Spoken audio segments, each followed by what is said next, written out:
Awal abad 20 sebenarnya muncul kelompok yang ini yang saya hari ini mau bahas ya, lebih mendalam punya.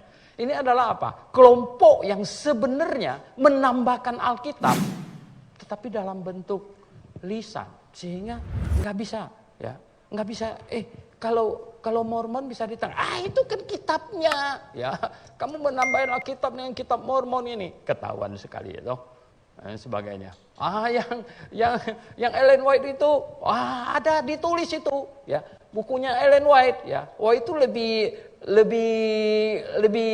mereka keramatkan daripada Alkitab gitu. Lebih mereka ikutin gitu. Nah, sekarang kelompok ini enggak kelihatan itu apa. Anda pasti tahu saya maksudkan kelompok apa. Gitu. Wow. Nah, start awalnya sebenarnya ini sangat ini. Sangat susah untuk dilihat, lebih sulit sebenarnya, lebih sulit ya toh. Menilai manusia yang kelihatan ini lebih gampang daripada menilai setan yang nggak kelihatan gitu. Gimana kita ini ya toh? Ini kan nggak kelihatan gitu. Bagaimana kita bisa menilai dia gitu?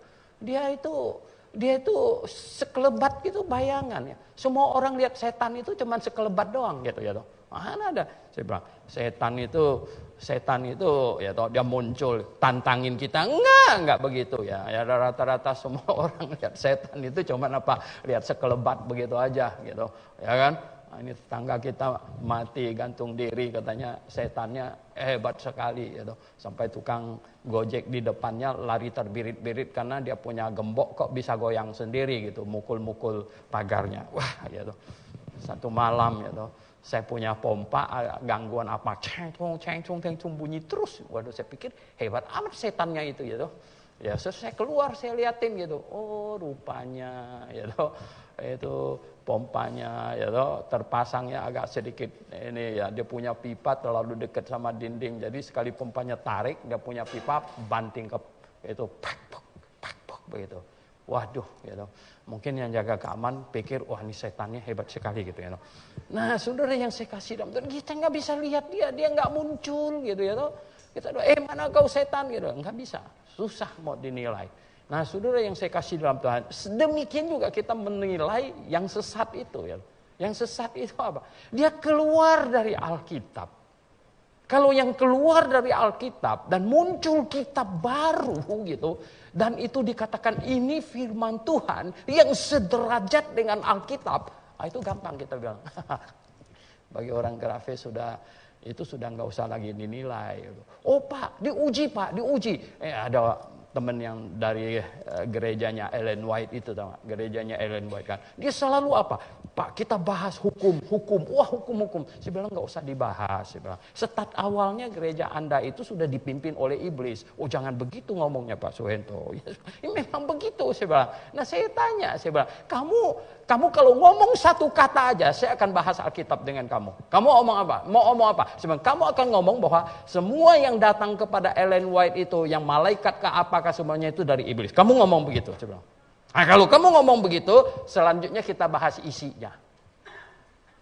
Kita bahas isi Alkitab. Nah, kamu start awalnya tidak beres. Saya bilang, bagaimana saya mau bahas isi Alkitab? Ada 10 hukum, ada hukum Allah beda dengan hukum Taurat dan lain sebagainya. Saya bilang, nggak usah. Saya bilang kepada teman saya bilang, ini nggak usah dibahas lagi sama mereka. Saudara yang saya kasih tahu, karena dia sudah keluar dari Alkitab. Nah, ada kelompok yang keluar dari Alkitab yang tidak begitu jelas, saudara. Tidak begitu jelas sebenarnya. Ya, start awalnya sepertinya mereka sangat tricky, ya, sangat penuh tipu muslihat. Dia tidak bilang mau keluar dari Alkitab, enggak bilang. Ya. Tapi bilangnya apa atau enggak? Kita mesti kembali seperti gereja mula-mula. Waduh, seperti gereja mula-mula. Kembali ke gereja mula-mula. Anda bisa bayangkan. Semua orang dengar, kembali ke gereja mula-mula. Hore, kita kembali ke gereja mula-mula aja. Gitu dong. Gereja mula-mula gimana? Semua harta kita bagi rata. Hore, yang miskin bilang, besok aku pasti dapat jatah nih. Gitu. Ngawur itu. Nggak ada begitu. Nah, jadi mereka mau kembali ke mula-mula. Kembali ke kondisi jemaat Kisah Rasul pasal 2, pasal 3 katanya. Saudara yang saya kasih dalam Tuhan, kembali ke situ. Saya bilang, banyak orang Kristen tidak mengerti ya, bahwa orang Kristen start awal di Yerusalem itu bukan Kristen, bukan gereja standar yang benar. Orang bilang, mengapa begitu bahasa itu? Saya bilang begini, ya. Itu gereja start awal. Gereja start awal. Manual booknya belum selesai. Ya, buku petunjuknya itu belum selesai. Baru dalam menginspirasikannya. Makanya mereka itu hantam sana, hantam sini sebenarnya. Semangatnya ada. Ya. Masih ada sedikit bau-bau Yudaisme? Iya. Ya. Masih ada bau-bau Yudaisme. Sampai di Kisah Rasul pasal 21, Paulus hampir menyelesaikan pentahiran di bait Allah. Mereka, ada satu kelompok orang Kristen, bilang mau kembali ke kehidupan orang Kristen mula-mula Kisah Rasul pasal 2 pasal 3. Kenapa? Melihat hebat sekali atau Petrus sampai di gerbang indah di situ ketemu orang yang dari kecil tidak bisa jalan lumpuh. Emas perak aku tak punya katanya. Sekarang apa yang aku punya itulah yang aku berikan kepadamu. Bangkitlah. Wah, berjalan. Hebat ya semuanya. Kalau kita kembali ke masa itu, katanya, kalau kita kembali ke masa itu hebat sekali. Terus terang malu juga. Dulu waktu saya masih anak remaja, kepingin juga macam begitu. Itu seru sekali ya.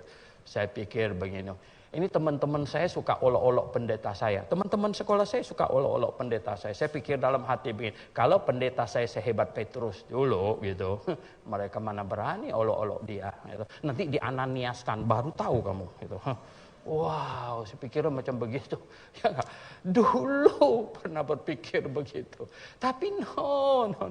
Ya sekarang sudah mengerti ya, sudah mengerti. Kenapa? Ya, tidak bisa kembali ke situasi seperti itu. Itu situasi kekristenan start awal. Kekristenan start awal dalam suasana masih Yudaisme. Dan Tuhan sedang mau menuliskan perjanjian baru.